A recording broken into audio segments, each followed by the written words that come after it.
Hi, I'm Ben. I'm Isabelle. Welcome to Conversations in Company, a podcast from the charity Suicide&Co, here to make the suicide loss journey a little less lonely. We've both been on the journey for a few years. I lost my brother to suicide in 2018. And I lost my cousin to suicide in 2017. We really hope that we and our guests can offer you some companionship wherever you are on this journey.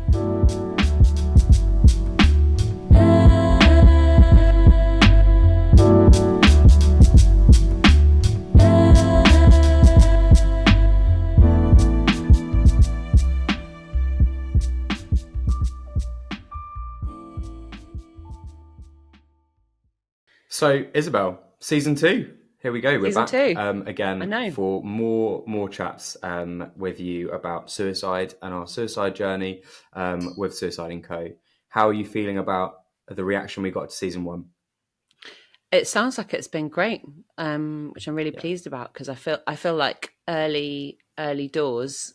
I think I found quite a lot of solace in podcasts.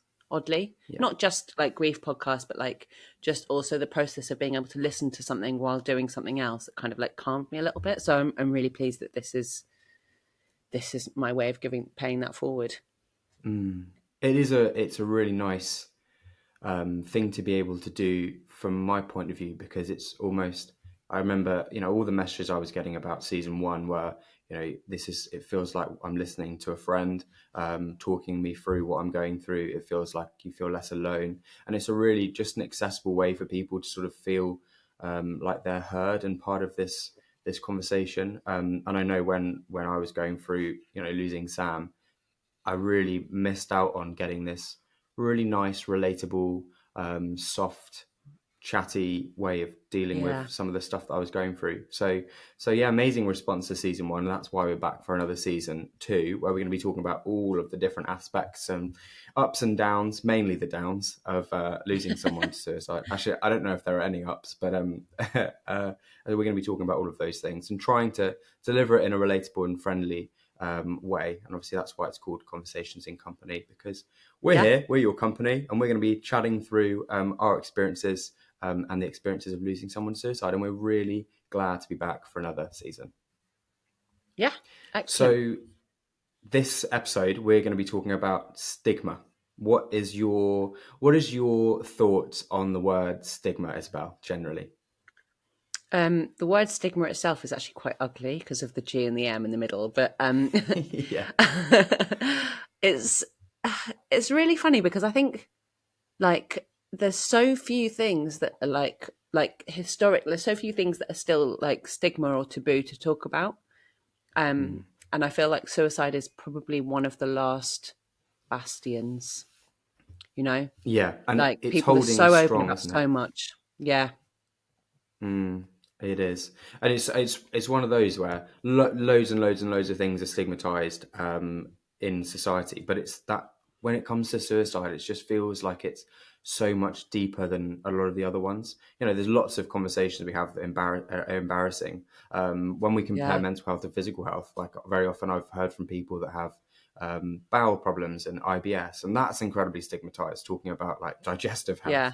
But it's a slightly different sort of stigma to the stigma that goes around suicide and mental health, where we know historically, like mental health and suicide was a crime until 1961. So it's like the whole topic around suicide is shrouded in this kind of idea that someone's weak or a criminal, and that is just that's held strong for decades now, and it still exists to this day.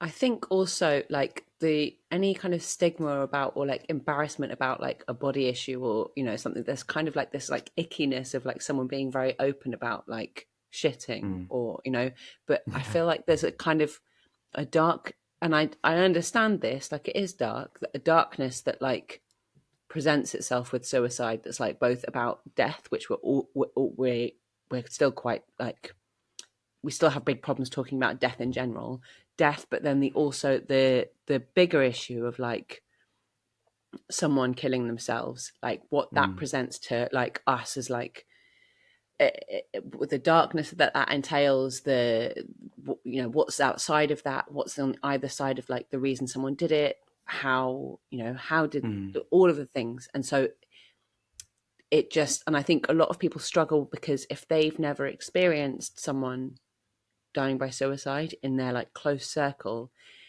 it's often just like, oh, I know about this thing, it's something I read about in the news, or like my friend Debbie from work, her brother did, but we're not given a form for how to talk about it.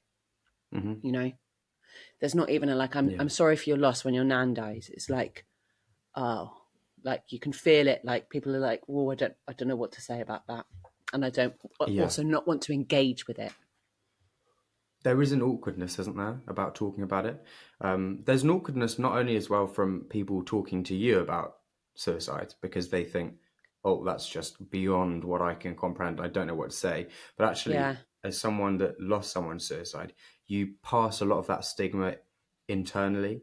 And a lot of the yeah, things that I felt in grief were probably linked directly to stigma. So when I was feeling incredibly angry towards Sam, like is in part a natural part of grief, but is sort of the petrol that you chuck on that fire is the fact that historically we have this idea that suicide is a selfish thing or it's a choice, mm, and so this idea that we've grown up of sort of picturing suicide as that when you lose someone suicide, you're sort of then having this intense anger, and it's the same with the guilt. The idea that suicide it carries some sort of guilt for people. All of this sort of manifests itself into some really, really, really powerful emotions when you lose someone. But then also to compound that, you don't feel comfortable talking about it to other people because you don't know whether people are going to understand. I remember when Sam died, there were some people at school who obviously we told everyone like Sam died from suicide. That's what yeah, happened. Like that we can't change that, and we were very upfront about it. There were people at school who got told that Sam had died from suicide, who then went home and their parents told them, no, no, I don't know why they've said that. It wasn't suicide. It was something else because they felt so ashamed of having yeah, any sort of relation to someone dying from suicide. And that for me stands out as the yeah, moment where I went, wow, that the stigma runs so deep that someone mm, is so ashamed of even knowing someone that's connected to a suicide. yeah. I guess also with a parent talking to a child, even if they're a teenager, some parents, I think, really still want to cushion what their kids hear about. And maybe there's a thing of like, oh no, we don't want to talk about that. I remember meeting someone, this girl I worked in the same office as, like, because my show was about suicide. She brought her friend to watch my show, who's, I think her brother had died by suicide. And apparently their family just don't talk about the fact that that was how it Mm. happened, which I find like, I was just like, wait, so, and also I was a bit like, and you just brought her straight to my show with Yeah. no cushion or anything. But it was like, apparently they just, it was, everyone sort of knew, or everyone knew it was presumably, they went through the inquest, but it was Mm. like that family just don't discuss it. And like, I like, and God, I'm so pleased that that wasn't the case for my family. Like that would have Yeah. made it, 100 million times worse if we weren't able to even like have a conversation around a table and acknowledge how shit it was. Mm.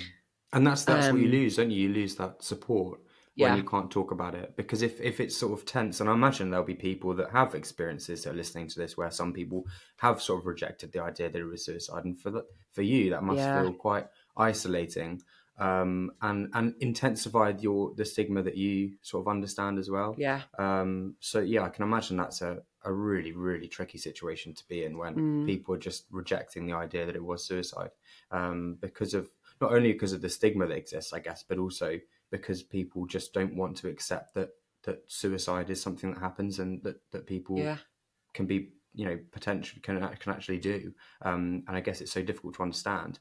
And that's, I guess, links back to the stigma. Stigma generally associates itself with things that we don't understand. So if we mm, think of all the things that are stigmatized in the world, usually it's about things that we're just misinformed or not, we don't know enough about.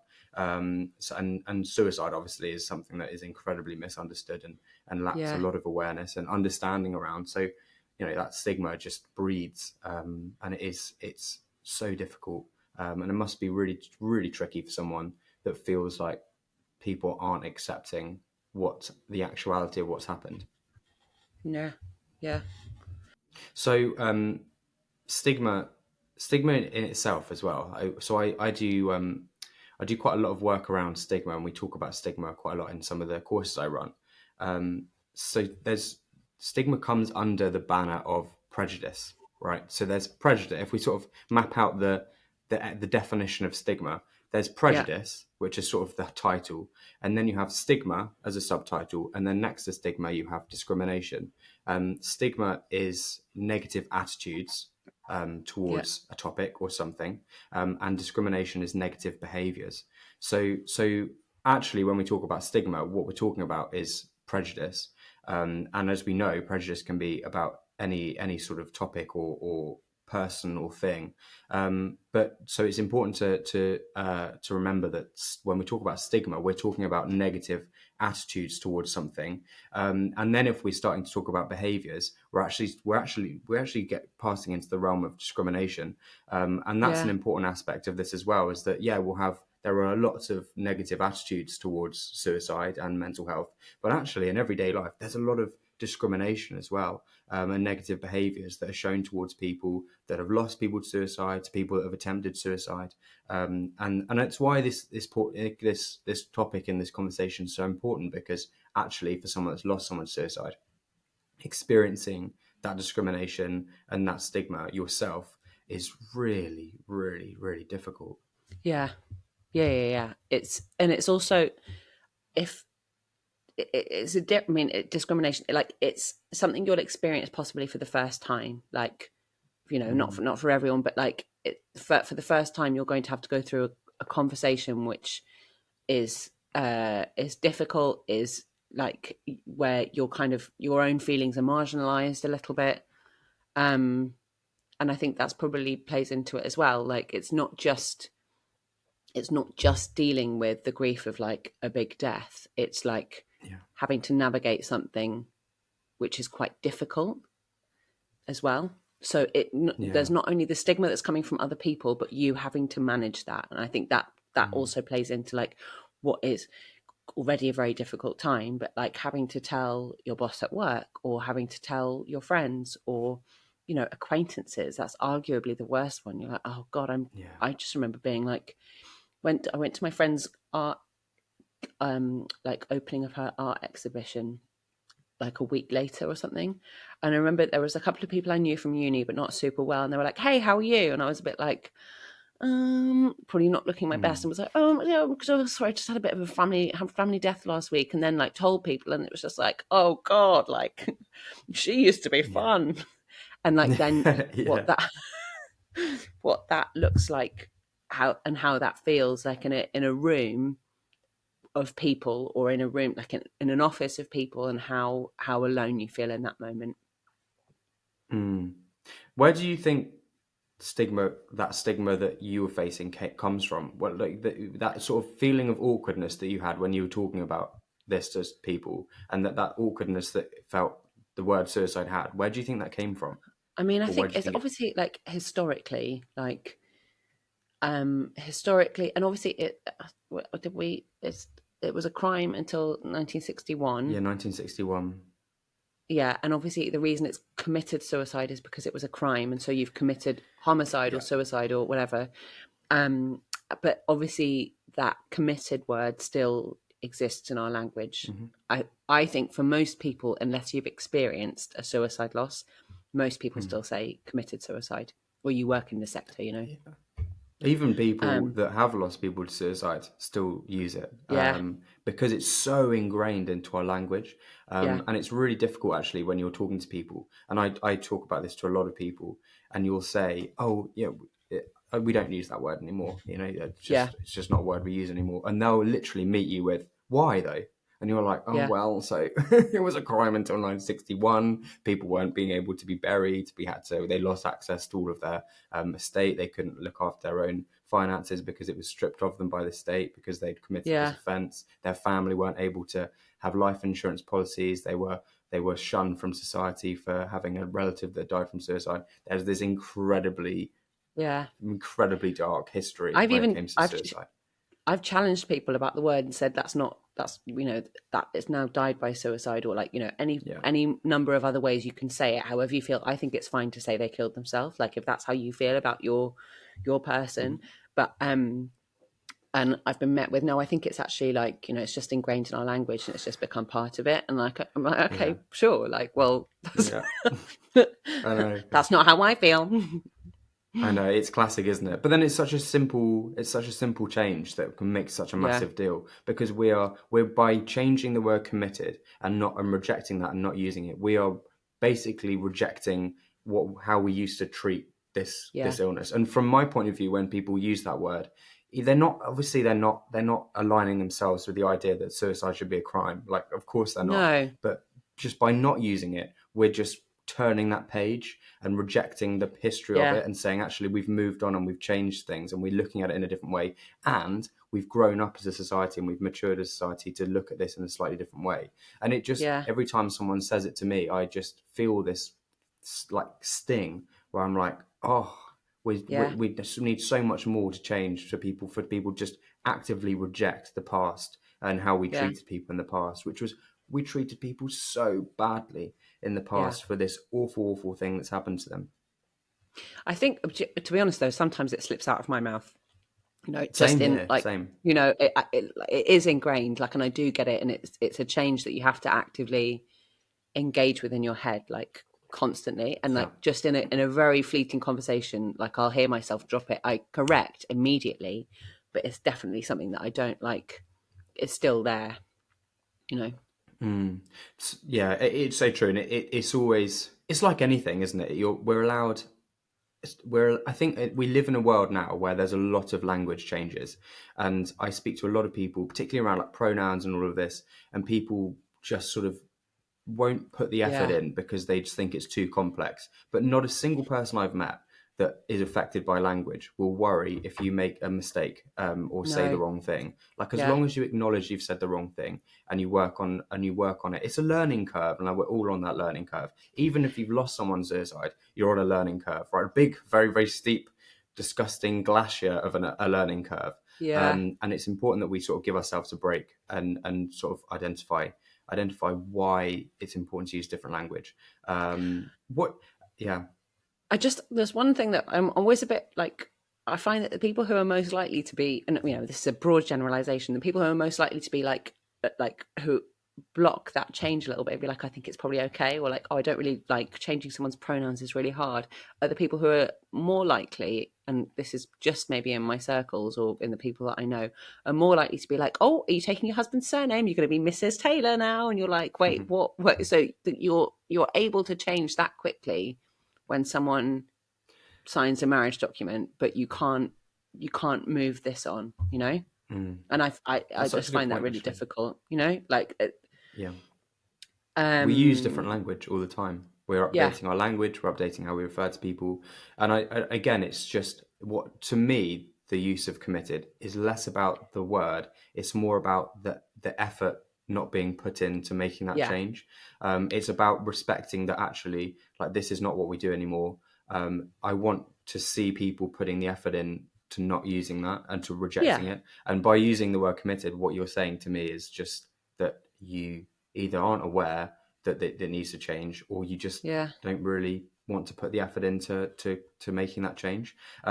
So, committed is one side of the stigma coin, but on the other yeah, side, we've, as well as it being illegal, a lot of religions around the world yeah, would class suicide as a sin. It's actually, for Sam to be buried in a church, historically, that would never have happened.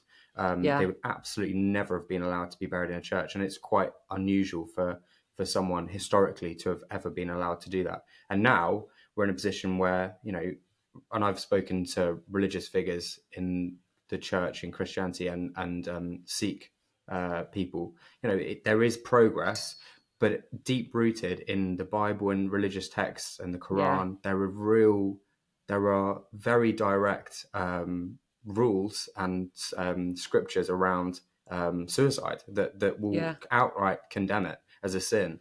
And so it's very, very hard when we're talking about stigma to, yes, there's the legal aspects and that's changed, but still, if you speak to Muslims in the UK, there's a real, and not just Muslims, but lots of different religions, but particularly from my experience talking to Muslims, there's a real difficulty for particularly the older generation of these religions to accept that Yeah. suicide is anything other than a sin.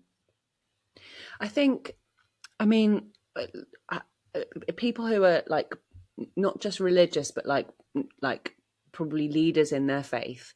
Probably, if you've spent a lot of time, and particularly if you're a bit older, you're much more likely to be socially conservative. Maybe it's just that, that will change, but maybe a bit slower. Yeah. It'll take another generation and like a new generation of people taking up leadership roles in faith, um, that will help that along, hopefully. Mm. And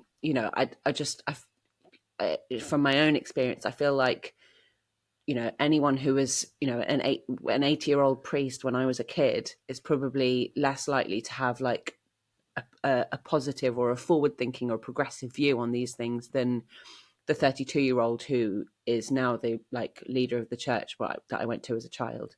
Mm. They probably have been through a different life experience. They probably had different forming experiences. They might have been around suicide or like be more open to like, have heard more about it. And I imagine the training might have changed a little bit. Or Yeah. there's, progressive conferences or, things that people look at like how to take a new view. So hopefully that will change. I guess it might Yeah. be, if we can maybe make a post about this, but like if you're religious and like in your faith, let us know in the comments what you've experienced within your faith, and if there's anything you might have done to try and change that, or Mm. um, how you think you might be able to change that. Just let us know your experiences. Yeah, it is a really interesting topic, and one I think we don't talk about enough because for a lot of people, you don't even have to be majorly religious to feel the effects of Yeah, this enormous power in the world that is for a very, very long time considered a sin. I'm not religious. I'd class myself as atheist, but I sort of, I certainly don't study the Bible, but I do know in the Bible there's lots and lots of things that we've sort of rejected over the years. One that yeah, stands out is we're not allowed to eat shrimp. Apparently, that we've sort of rejected. So it's not that we can't sort of yeah, read it and go, we understand more. We don't need to think like this again. I think it's yeah, just a sort of it's a values thing. yeah, But I do because obviously I was 17 when Sam died, and you sort of do hear about this sort of stuff, and you on like people that have died from suicide won't go to heaven, they'll go to hell, and all of this stuff. And it does, as a yeah, 17-year-old, you do think, God, that is. Sam's had some bad luck there. If he's ended up, I mean, he was going for enough as it was. To end up in hell would have been a pretty bad surprise. But it does hit you, and you're like, this is so brutal to talk about it yeah, like that, and people still sort of believe that you won't go to heaven if you've died from suicide, which just doesn't make any sense. But then, actually, interestingly, and I did some research into this, I think, and I might be wrong here, but I think it was the Roman Empire or some very like historical empire where actually suicide was not a sin and it was classed as something that would get you to heaven. So it's the history of suicide's like changed and fluctuated, and it's been a sin, it hasn't been a sin, it's yeah, been a crime, it hasn't been a crime, and hopefully we've sort of got that understanding now where we can really start challenging this idea that actually it's not something that we should deter people from in a punishment sense. We should be supporting them and giving people access to support to prevent them from being stuck with that in that situation. And I guess that's the thing, isn't it? When we talk about stigma, and you mentioned it just then, is about like the way that we're going to combat stigma is with information and understanding, because the more people understand, the less people will revert back to their historical stigmas. yeah, And so really what I love doing with my job, and what I love about Suicide&Co and what I love about you is that we are just meeting this head on and going, yeah, let's talk about suicide. It's an awful, yeah, awful, awful thing that happens. but it's not what you think it is. And the more we can shout about the actuality of the experience and what actually it's like, and talk as relatives and go, Sam was not a weak person. He was not a Yeah. weak person. He was not selfish. He did not do it to spite us. He did it because he was unwell. He was very, very unwell. He wasn't given the treatment that he needed, and ended up taking his own life as a result of an illness. I've met so many people over the years, and I've done this on purpose because I really wanted to sort of understand why Sam died and his mindset. I've met so many people that have attempted suicide and survived, Yeah. and I love meeting these people because you really just in one conversation you can sort of reject all of this stigma. And if one person in particular, I was asking him, what were you thinking when you decided to take your own life, or when you were going through it? And he just went, I'll be honest, I wasn't thinking about anything. People, he was just like, to me, he said, people always assume that you're thinking about, your family, or you're thinking about all this. And he was just like, none of that is what you're thinking about. You're just completely convinced that Yeah. everything, the entire world will be better without you. So actually, he said it felt like quite a selfless decision. If it Yeah. felt like anything, and even just talking to him, and he didn't really remember any of it. He just felt like an out of body experience. You can suddenly go, actually, this isn't there. This isn't. It doesn't have the cognitive ability in that moment to make decisions that are based on selfishness or any of this stuff. This Yeah. is not the stigma that we have hold around suicide. It's just not true when he speaks to these people. It's just not true. Mm. And so I find talking to these people and learning more about what it's like, the more you learn, the less you agree with, or the less you sort of understand why we have this level of stigma, because it's just not true. And by the way, these people are immensely strong. Yeah. Sam was immensely strong. Like, to go through that Yeah. and be able to do that, it just takes enormous, enormous strength, to feel suicidal, for any length of time. It just must Yeah. be excruciatingly painful, and I can't imagine how difficult that is. So I actually have a lot of respect, for what Sam went through, and how bad it must have been. And also, like, anyone dealing with severe mental health on the day to day and existing in and still getting up and still not getting up, but just waking up and like not, for any amount of time, God, my Jen dealt with suicidal ideation for years, like, and how shit that must be, and how Mm-hmm. like the constant narrative in your head that it would be better if you weren't here, and that must be like an awful thing to go through day to day. Yeah, it must be. What did you ever hide? So obviously at school, like, you hid, like, it was obvious that like everyone knew that Sam had died by suicide. But Yeah. you didn't ever have to hide the cause of death because of shame or stigma? I guess because of your work. It would be quite difficult to hide, Yeah. but yeah, because I'm talking about it all day. But no, you're right. I do have sometimes. I have, and Yeah. and I I'm in a very unique position that this is my full-time job. I don't think a day has gone by in the last 6 years where I haven't talked about mental health or suicide, and Yeah. that is bizarre, but it's exhausting. And I know there's definitely been Yeah. situations where I've been in social situations and someone's gone, "Oh, what do you do?" Or, oh, like, something's happened. I'm like, oh, what's they asked me a question about my life, and I'm like, I just don't want to Yeah. have this conversation now. I just don't want to do it. And so I play a little bit of a game, actually. If I'm not going to meet them again, I'll just say some random job. So I've been all sorts of jobs. I can't remember what some of them. I've been like a pilot. I've been a air steward. Really?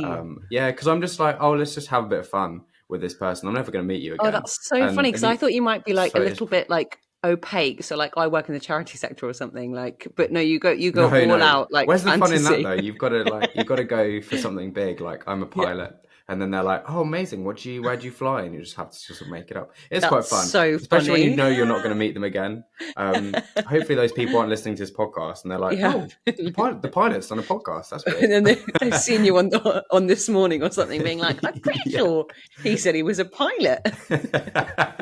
Yeah, exactly. I thought he said he I was in mean the that. circus." Yeah, exactly. You know the people, you know the elephants they put out in that historic. I'm the one that owns the elephant, looks after it. Yeah. So you can have a bit of fun with that, but like behind that is there's just this fatigue with talking about it, and this fatigue with being matched with, and you can see it in people's faces sometimes when you're like, "Oh, he died from suicide," and the reaction is just slightly different. I had it last night. You know, I was speaking to someone at an event last night, and she was a lovely, lovely person who was sort of very supportive and loved talking to me about my job and everything we're doing. But as soon as I was, you know, I lost my brother, we were both children, like this is what happened, it was suicide. You could just see that the reaction was one of just that extra layer of sympathy. Yeah, Like it was like, oh, you know, your brother died. Oh yeah, how did he die? Oh, suicide. Oh, that's awful. And it was like, I understand that it's but the fact that you think it's worse than him just dying, or somehow is more sad, I just struggle with sometimes. And you do get yeah, sort of fatigue from just talking to people about suicide sometimes. Um, yeah, I've never been met with much in terms of a bad response to it. Maybe a couple times where people have just sort of said comments while they've had a few drinks, and I'm like, that's not really nice. But mainly, I just get hit by this. Why are you suddenly like getting a deeper level of sympathy to me because it's suicide? And yeah. I understand that's a nice thing to do, but actually, it just shows me that people see it as like a worse form of death, basically. And so I'm sometimes like, yeah, but if he died from cancer, would you be saying, would I you be don't. going, oh, again, like, you know, it's just unnecessary. I'm not sure. I wonder if that's partly to do with stigma and to do with the fact that if it's a cancer, people can go like there's something tangible. There's like a solid, like literally a thing that's that they can relate to, that they know about, that they know, oh, we're all trying to beat cancer. Like, oh, okay, yeah. They know someone they've read about someone who's had Mm. bowel cancer, a really aggressive breast, whatever, blah, blah, blah. Whereas with suicide, it's like not knowing how to talk about it and not having a form of how to talk about it. It's like, oh, I'm so sorry. It's just like, okay, I don't have much more than that. I don't have Yeah. the language of how to express like, or not that maybe that this is awful. There's something chatty about cancer, like, oh, did they? Oh, how long was it? Oh God, like, and it's sort of acceptable to ask those questions, and it's Hmm. sort of acceptable to be like, whereas what's unacceptable is if like your aunt died of lung cancer. I know people would be like, oh, did she smoke? And like that would be the immediate, and you would want to be like, do you know what? Just don't, like, just absolutely Yeah. not. Whereas if the stigma that exists around suicide means that people, it's almost the extra bit of sympathy is maybe almost to try and quiet you, like, Mm. oh, like, oh, that's so, I'm so sorry about that, like, can we please move away from this conversation and go on to a different one. And the Yeah. extra level of sympathy is like facilitating that, Yeah. maybe, I And don't know, like, yeah, and you're completely right. And I mean, you know, I'm sure it's not easy to talk about cancer either. But you're right. There is a level no, of understanding where people sort of understand the basics of it. But with suicide, it's like yeah, because people have such little understanding of it. And yeah, I'm sure stigma plays a part in this. They just don't really know what questions to ask. yeah, So very often when I'm talking to someone about my job, I'll go, and when I'm not lying about being a whatever circus trainer or a yeah, trapezium man. Anyway, yeah, I'll say, you know, I'm a mental health campaigner. I lost my brother when we were at school. He was 15, I was 17, and then it's like, oh, that's so sad. So, and then the question is always, so what do you think about all this stuff they're doing in schools? Then it's never so, and it's like it's always like. And obviously, I guess I'm coming from a unique angle where I am doing policy work and I am working on like government stuff, but it always then goes straight to, Oh, and I read this article the other day of some other person that went through this similar thing. What do you think Yeah, about putting a mental health professional in every school? And I'm like, yeah, and then the conversation goes on. It's very much like, what do you think about that? Rather than talking about Sam and what he was going yeah, through. And there is a level of awkwardness that I feel that people just sort of go, "Whoa, I wasn't expecting that." Um, yeah, that's really quite deep. And let's face it. I mean, there is a very very sad element of suicide, which is the stigmatized part of it, which feels like, it's people have this idea that it's a choice and it's preventable, and all of this, which does add that element of sadness. And I struggle with that still today, right? I mean, if and we talked about cancer. If Sam had died from cancer, hypothetically, it feels like something's taken him away, and he was yeah, fighting against it. And that hits at the crux of where the stigma for me around suicide is that still I probably struggle with this, is that the idea that it wasn't something he was fighting against. In a certain sense, there's a way of saying that it was something he was fighting for. And I find that very, very difficult to understand. And obviously, I know that I've worked with people, I've spoken to people that have been in this situation. The reality is, you're very much fighting against something, and suicide yeah. is not I've is not an active thing. It's sort of a result of what's going on in your brain. But on the yeah, outside, it does, that idea that it's a choice really is really a difficult layer of thought to yeah. overcome. It I really so is. I've felt for quite like probably since before she died that this was something she was fighting against. And I don't know whether that's Mm. because she'd attempted before. And so like I felt it was almost something that we were all like my entire family were fighting against a little bit. Like um because it was Mhm. it for a while. So she'd attempted suicide to the week exactly a year before. And so Yeah. after that, and I think it had been quite like that had been pretty, she'd ended up in hospital, I think it was twice in a week. At that point we were 11 cousins, and so the rest of us who were in the same country or around were just trying to like look out for her and make sure that she was supported. And and also, sorry, also the ones who were abroad, just like not in person. But Yeah. I feel like it was something that she was fighting against, and I think that maybe that's what, like, for me, the illness part of it and the chronic mental illness part of it is the fact that we still don't talk about. Yeah, we might talk a little bit about like depression or anxiety, but like the big hitters of like schizoaffective disorder, schizophrenia, bipolar disorder, and how that Yeah. actually, how bad that can be, and like how that is something that people are fighting in the same way that they're fighting cancer. And I think it's Yeah. partly that, like, also with the stigma of mental illness, that for some people, and particularly people who are of the generation where it was like, oh no, pull up your socks and just get up and go on and move on. Mm. Like, it's that thing of like, you aren't strong enough to be dealing with that, whereas actually maybe the person that's saying that has not felt it or felt the same things or as deeply or as acutely as people who are really really struggling. And Mm. maybe it's a lack of, from some people, I imagine it's probably a lack of knowledge or a lack of empathy or a combination of the two. And like that's why we have to talk about these things, you know. Yeah. Yeah, and you're completely right. And again, I know a lot of people that didn't face mental illness per se, and died from suicide. But I still think of it in a very similar way. A lot of Yeah, the time, for some people, they fall into a situation where they see no other way out. Massive debt or something. But in a very similar way, it's that loss of control. yeah, It's that constriction in your mind to a very tunnel vision where you don't see anything in your control anymore.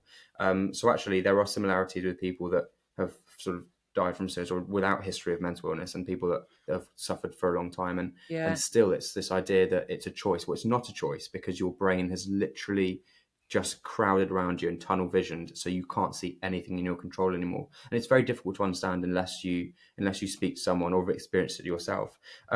So we mentioned there this myth around suicide, that it's a choice, right? And it's something that someone wants.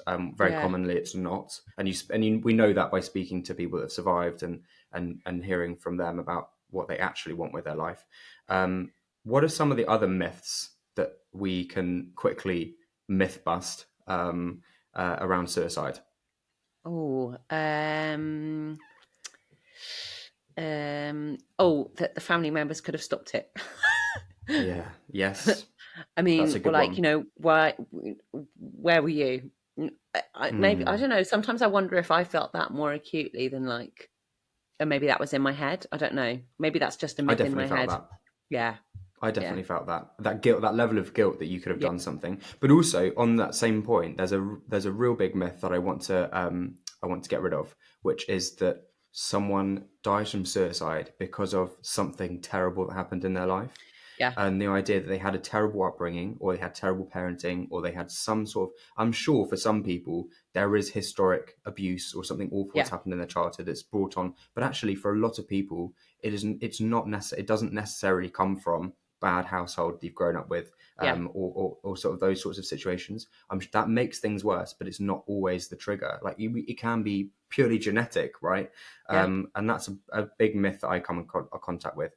And you do sense that with some people when you're talking. They're like, "Oh, so how did it happen? Why did it happen?" And I'm like, "What Yeah. you're digging for is for me to say, oh, we had a terrible childhood and I was, abused and all this stuff." But actually, like I think it's does a massive disservice to my parents, who were absolutely brilliant. And I had the most idyllic upbringing.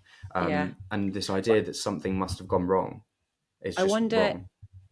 I wonder within that whether, again, and it's part of the stigma, is like, if is someone trying to fathom suicide? If someone is going, oh, that's happened to this person and they're here, I don't want this to happen to me.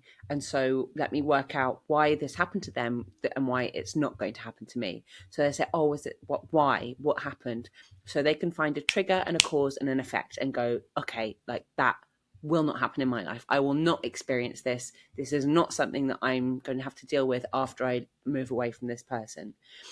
And they're not dealing with the nuance of like, it happened for, I don't know why. Like, I don't know why that week. I don't know why that month. I don't know why that Mm, year. I don't know why that episode. I don't know why. I don't know why. And I've said this before, Jen and I were born in the same month. We were due on exactly the same day. I was early. Our mums are 18 months apart. They shared a room when they were growing up. I don't know why I'm still here and she's not. And I can't tell you what few things in life at some point brought Jen to that point and brought me to the same age, the same month age, and I'm still here. Like, I can't mm, tell you. And so, but the why for someone else might be trying to go like, oh, I just don't want that to be me. Like, how can I distance myself from this story? yeah, Does that make absolutely. sense? It does make sense. It makes a lot of sense, and I think I feel something similar. Yeah. And you're right. I think it's what we got to understand about suicide is that it is, by its very nature, irrational. It's not a rational thought. Yeah. It's not rational human behavior. And so this is where we struggle to understand it, because as a rational thinking brain, we can't ever truly understand an Yeah. irrational thinking brain. And how someone's arrived at that irrational thought process, it doesn't really matter. What matters is they have this irrational thought, or irrational brain. And that's why it's really difficult to understand. I'm sure that's what fuels a lot of the stigma, is because it's just so difficult to understand. But what we Yeah. can understand from irrational thinking is that it doesn't necessarily need to come from something bad happening. Like we're trying to put our rational, life and thoughts onto an irrational situation. I say this to people a lot, actually, when I'm supporting someone that's lost someone to suicide. It's one of the things that I like to sort of talk to them about, is that we will ruminate and ruminate about the what ifs, and what if I could have done this. And I'm sure people listening to this, I'm sure everyone listening to this, if they've lost someone to suicide, would have felt exactly what me and you felt, which is, I could have done this, I could have done this, I could have done this. Yeah. But we're projecting rational thinking onto a completely irrational Yeah. situation. So that's again one of the myths that we need to bust, is that suicide is this rational thought. I'm sure, and I mean, you can start talking about some really intricate subjects about like assisted dying and all of that. I'm sure there are Yeah, people that do have rational thoughts and do decide that they want to die, and that, that in my opinion is someone's right. But for the people that are having irrational thoughts about this, we need to find a way of getting interrupting that thought pattern and bringing them out of that tunnel vision that we described. And that's how I know, from my job, that's how I know that we can stop people from exhibiting suicide behavior, is by interrupting that tunnel vision and showing people that they have other options. yeah, And I see it work in practice all the time. It does work. And as soon as someone starts seeing that, oh, these are all the things I can control, you break that tunnel vision, and the yeah, rational thinking starts to come back. yeah, Another myth that I think we need to bust is that more suicides happen in winter months. Like everyone talks about Blue Monday, right, which is meant to be the saddest day of the year, right, or whatever it is. Sam actually died the day before Blue Monday in 2018. And for a while, again, I thought, oh, maybe it's winter has something to do with it. But again, what we've got to remember is we're putting rational thinking to yeah, describe irrational thoughts. And actually, suicide is not generally not connected to the weather. People can be diagnosed with SAD, which is seasonal affective disorder. That's not as common as everyone makes out. Everyone sort of uses it as quite a colloquial sort of word. But actually, generally, suicide's not. It's not as rational as not getting outside enough. And lots of people die from suicide in the summer, as many die in the summer as in the winter. So that's a myth that we need to get out. And I think generally we just need to get away from this rational, just expressing our rational ideas against something yeah. that is not connected to what we can understand, and it is slightly beyond what we can understand, as people whose brains are functioning normally. Which I don't know whether it's going to be settling or not for people. To be honest, I don't know. I don't know whether I find it settling or not. That on one hand, Sam wasn't thinking rationally, which is good because it wasn't a conscious choice. But then on the other hand, how annoying and how frustrating is it that this completely irrational decision has made such a massive impact in the world? It's sort of frustrating, but also settling. I don't know I can't decide whether I find it settling or or the opposite. I'm just gonna just on the other side of the coin. Jen, from her notes and from everything she left, had found an absolutely rational path towards ending Mm, her own life. And she'd been planning it for weeks. She knew exactly how she was going to do it. That took quite a lot of preparation. She left, I think, I mean, at least 4 notes, and I think it was more than that. Um, mm, and so, like, obviously, I don't believe in the rationale that she presented in those letters, but she found an absolute watertight, backed herself into a corner. This is what I'm doing, and this is why I'm doing it, and this is why I'm doing it now. And so, like, just it's also to remember that our rational thoughts, like someone else is living an yeah, entirely other parallel, rational, different path. yeah, Like, and so, like, and if I ever presented like someone with this is why she said she was doing it, and this is why, and this is what, and this is what actually comes down to it, like, um and it was a very compelling argument. Like, I'm not saying mm, she should have done it, but she was headstrong. She made the argument. She was like, there it is, look, that's why I'm doing that. And yeah, so it's tough. It's tough to think about, but it's also like just to remember that people's brains are just wired like differently. yeah, Like I also with with regard to like assisted dying, like I've had to like have a real think with myself yeah, about if someone was 30 and said that they would like assisted dying because they have such severe mental health issues that they do. And this, I think a case was presented about this in the yeah, papers about like a Dutch woman saying, I would like to die because I don't want to live like this anymore. And it felt much more parallel to Jen dying by suicide in mm, 2017 than anything else, because I was like, this woman could be my cousin. Like, she's found the rationale. She's decided this is why she doesn't want to be here anymore. And she's looking for an official route, Yeah. and I don't know how I feel about that. I want people to have choice, but like to me, a 30-year-old has like, things can change, things do move on, things might be different in the future, I and know. our bodies go through changes, and like, if you're a person with like women's hormones, as you go through different life stages, those will change, and your feelings will change, and yeah. Anyway, Yeah. um, It's so interesting, and I struggle with it as well. And I'm sure everyone listening to this has lost someone to suicide, has had this thought because especially at the moment, assisted dying's in the press a lot, and it does feel a little bit like we're talking about it in a different way to suicide, rightly because it is yeah, very often a separate thing. But when we talk about stigma, there's still the same stigma from suicide and mental illness doesn't exist. I've seen in the press around suicide or assisted dying for people with a physical illness. yeah, And again, I think to a certain extent, it's our understanding of physical pain is different to our understanding of mental pain. yeah, And actually, I know from speaking to people that mental pain can be just as agonizing as physical pain. And so it's a really interesting argument. It's a really interesting and very, very, very complex argument. But I think it from my understanding, I just find it interesting that we do have a different understanding of physical pain, and I guess to a certain extent it's because we can relate to it, yeah, and it's sort of something that we can actually relate to. Interestingly enough, actually, as well, just quickly on another myth that we can bust in this stigma episode yeah, is that, and you mentioned Jen left lots of notes. Actually, yeah, a lot of people think that everyone that dies from suicide leaves a suicide note.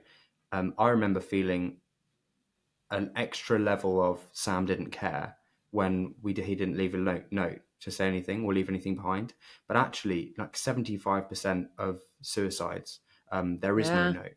It's far more likely that the person doesn't leave a note than does. And I think it's worth saying that because I just felt it exacerbated those feelings of he did this because he didn't care or wanted to spite us. When that's not true, we know that's not true. yeah, But I guess for me, it's important that we just normalize the fact that some people will leave notes, and that's fine. That's how their brain's working in that moment.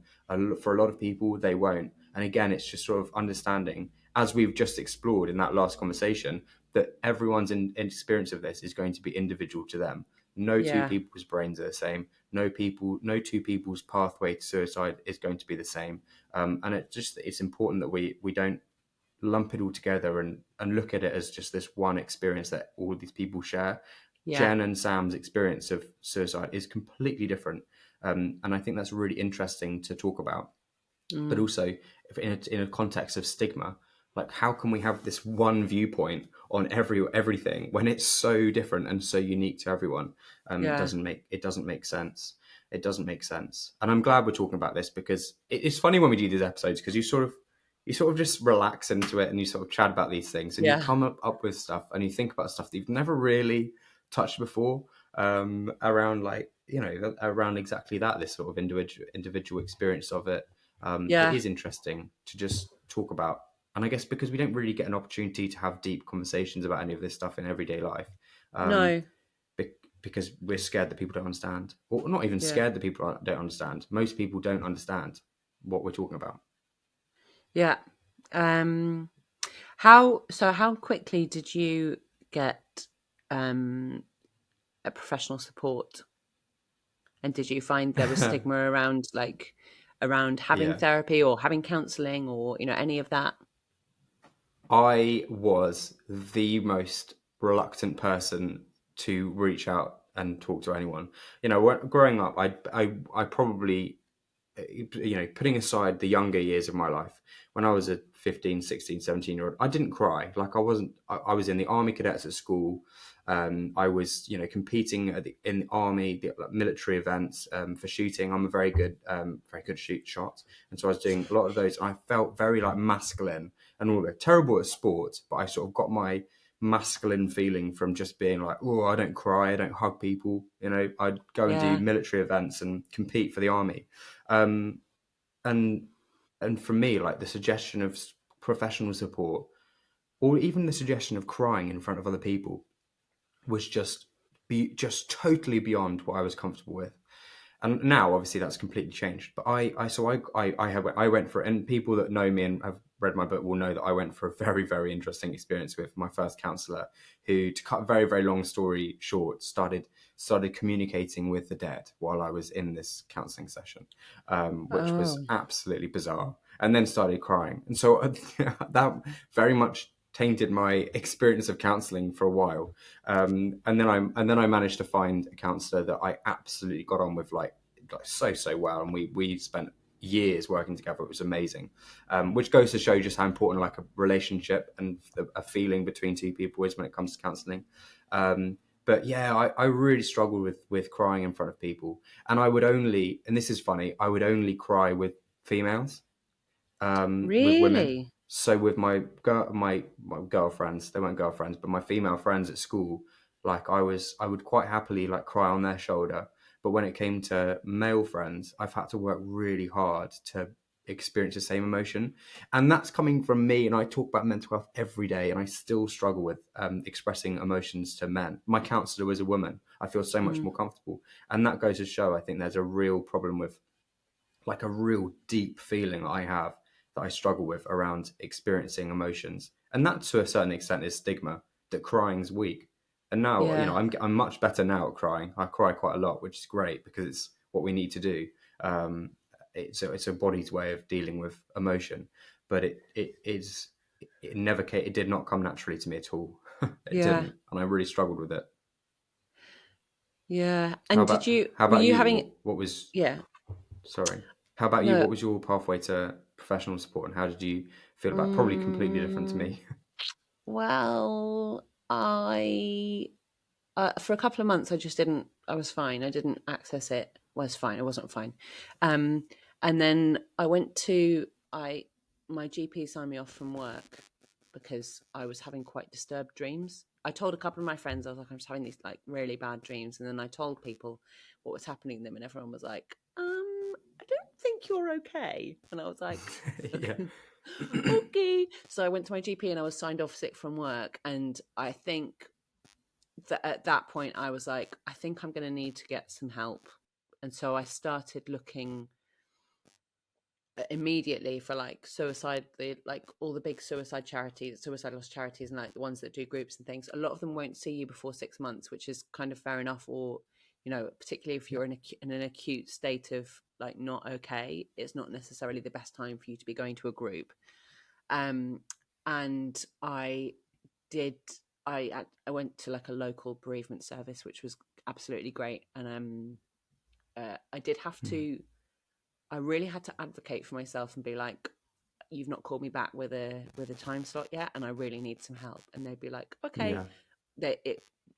I think if you're feeling quite a bad situation, and I'd also had, so just for some context, I'd had a family death the autumn before, and an old friend who I hadn't seen for a while had also died by suicide in the autumn.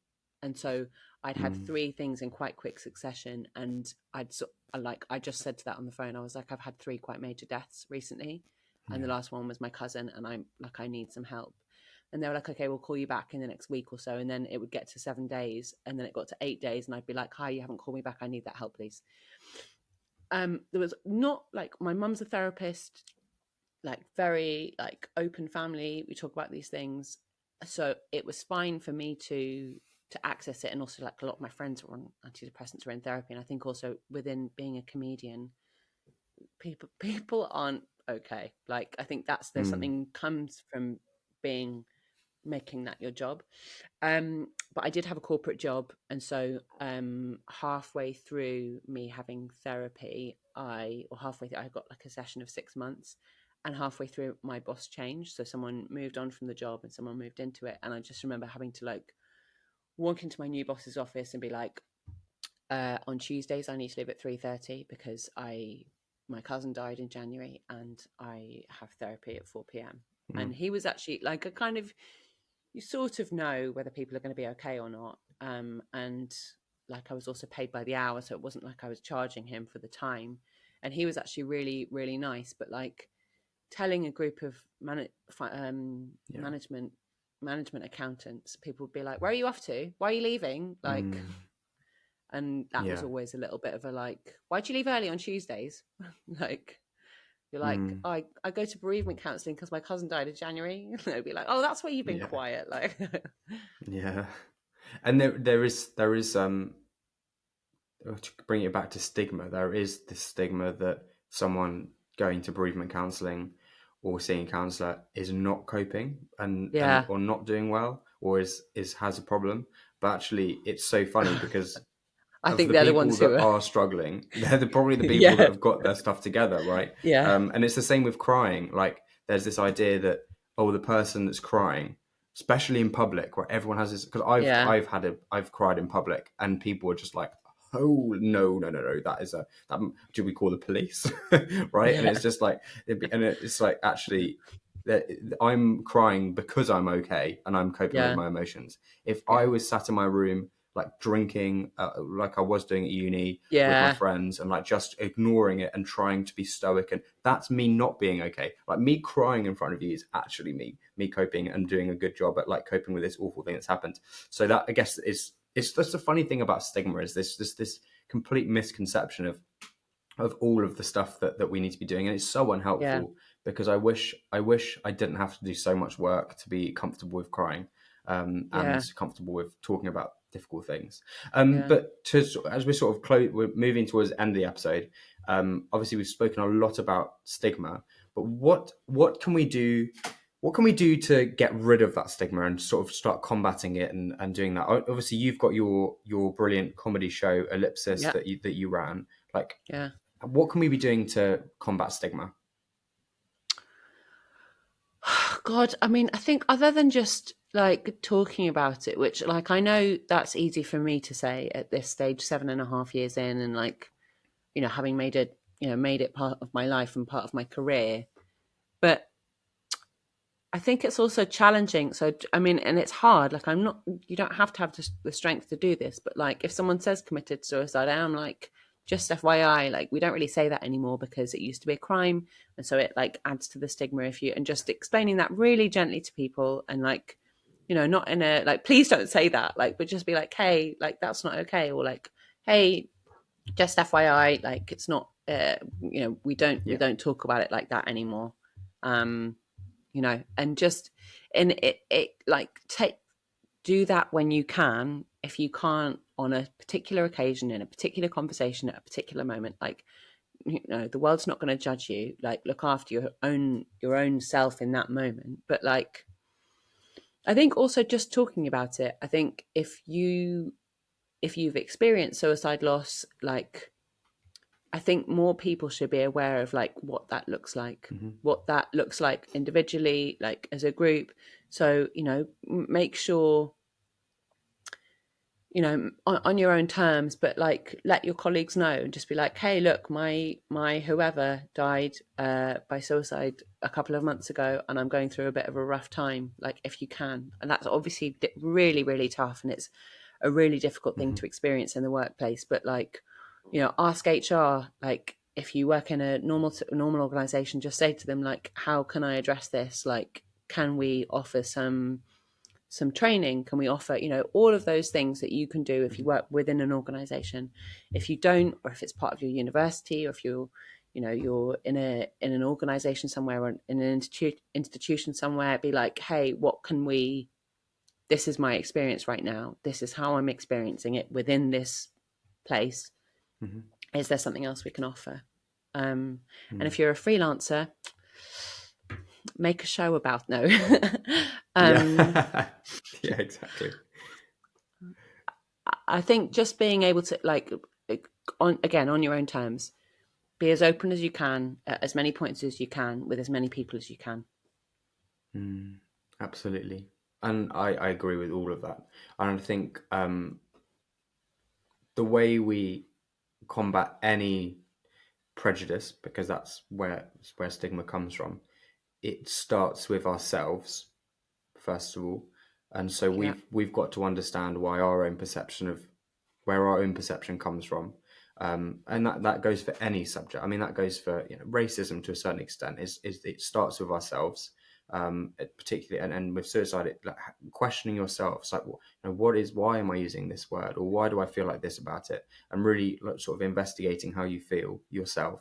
In terms of talking about it, I think again, it's if you understand it yourself, we can champion good language. People will copy what they hear, right? That's how human beings work. So if we start saying died by suicide, next time someone goes to say it, they'll probably copy. They're more likely to copy what you've said because you're using that language around them. Particularly if you're supporting someone and you're said they've died by suicide, it would be very unusual for someone to use different language to talk back to you. It's just how human beings are. We mirror language. So having good practice ourselves is really important. And obviously there are assets and stuff online that you can send people. At Suicide&Co, we've got our conversation guide that you can find on the website, which you can send to people, and on social media there's a lot of informative stuff that people can read through and sort of learn a bit more about what suicide is and what someone that's dealing with suicide might be feeling, which can help to send people if you are in that situation. And my final thing here is, as well as sort of educating people and beating the drum like me and you do so often and so passionately, is just being kind to yourself, and understanding that people are not trying to hurt you by saying, very often, I'm sure there are people that will, but very often people aren't trying to hurt you by saying things. And even though it feels intense and it can make you incredibly angry when someone says something that you don't agree with, or if it makes you feel like that, just being kind to yourself and taking some time out from that conversation to reflect on how you felt, and trying not to take things personally.